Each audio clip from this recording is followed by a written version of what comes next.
This week's subject is Dark Messiah of Might and Magic, released October 24th of 2006, notably about a month on from the release of Roblox and 2 months shy of the Wii. It was developed by Arcane, granted the Might and Magic license by Ubisoft off the back of Arx Fatalis' warm reception. Metacritic gave Dark Messiah a 72, which isn't horrid, but Steam users have landed on a 90% positive rating, which I find far more fair. You have to enjoy it for what it is, which is Arcane trimming the fat off of Arx Fatalis on the road to bringing us Dishonored. It's one of the best first-person fighting games out there because it presents all the interactivity of an ImSim while sweeping the lengthy wanderings of a game like Prey 2017 under the rug. Available on PC with a watered-down, non-back compatible version on the 360, this game could probably run on a phone at this point, so don't fret your specs, and the price reflects its age. While it is apparently very difficult to find release prices for games, you can pick this action-forward ARPG up today for $10 off sale, and you'll likely get your money's worth, as a poll conducted by IGN across 387 players found the average completion time clocks in at 12.5 hours.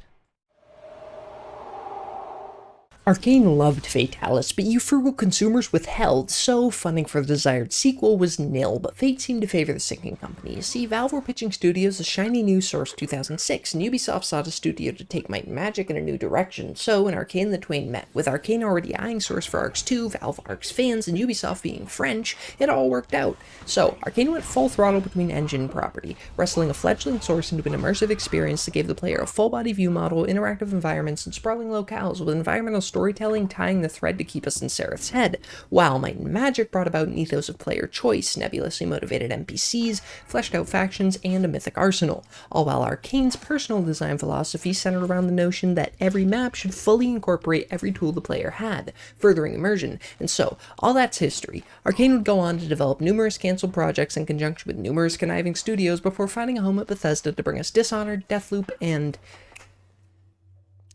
no. Most prevalent in today's survival titles, there exists a pretty thin line between immersion and convenience. Dark Messiah does its best to blur that, but between the ambition and the early build of Source's new branch, you wind up with a learning curve and no small amount of discomfort surrounding movement, something undesirable in an exploration-heavy RPG.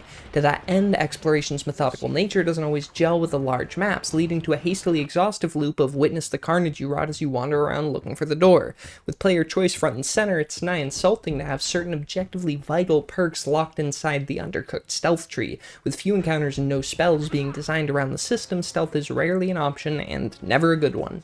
Furthermore, while the idea of not having control wrested from you is a pleasant one, the reality of bunny hopping around a room waiting for an NPC to finish their monologue before opening a door is tiring.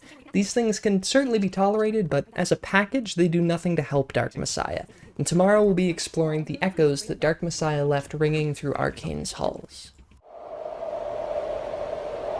Source is notoriously stable, so it comes as no surprise that Dark Messiah runs out of the box with minimal crashes, negligible stuttering, and full modding support. This choice of engine additionally opened the door for spacious levels that don't need to compromise on detail. They're abundant in puzzles, platforming, and arenas with a new secret around every corner. Maps getting bigger and more detailed the further along you get, with Arcane testing everything you've learned along the way, while most games decline in scope as you progress. Flipping to the player, you have a sensible selection of perks to build your character, affording you something novel frequently enough without ever allowing over-leveling. Combat encounters are meticulously crafted to synergize with your abilities so that you're free to play your way. Melee, ranged, or arcane, combat is all equally responsive. No misses that should have hit or blocks that got swung through. Care was taken to keep you in Sereth's head, with cutscenes absent outside of absolute necessity. These are undeniable truths that show the game in a positive light. And tomorrow we will explore the inverse. Dark Messiah is so close to Dishonored, it's scary.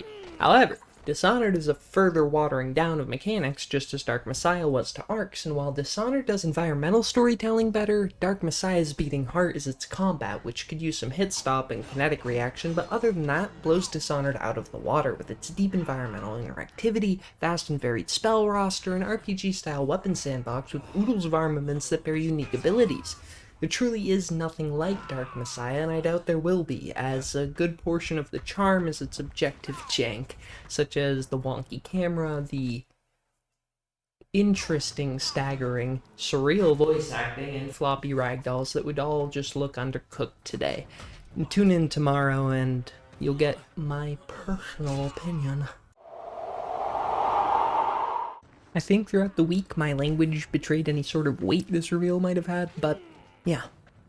I love Dark Messiah. It's charming, unique, and it tells a dev story that's more hard-hitting the more you know. You can see how the people that made Arcs made this game, and you can see how the people that made this game made Dishonored. And what that says about the industry is strange, complicated, and not the least bit upsetting.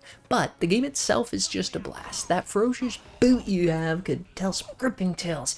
Pinning people against the walls with headshots is gratuitous in all the right ways, and the weapons really feel like things you have to earn the right to wield, with power backing that mechanic up. And obviously freezing the ground under a gaggle of goblins to instigate a Three Stooges routine is just gold. And sure, the voice acting's cringe, stealth's a sham, and the linear segments are boring, but it opens up and lets you fuck around more than enough to make up for it all.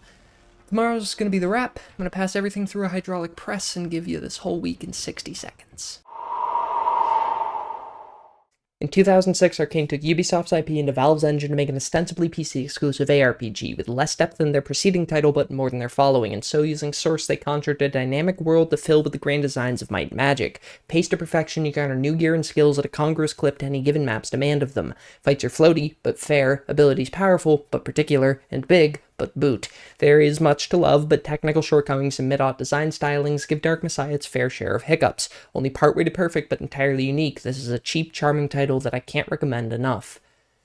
So, during production, it was brought to my attention that certain folks experienced stability issues. I did not during recordings, but I have in the past, so I'll pin a comment with resources to fix some of the most common issues.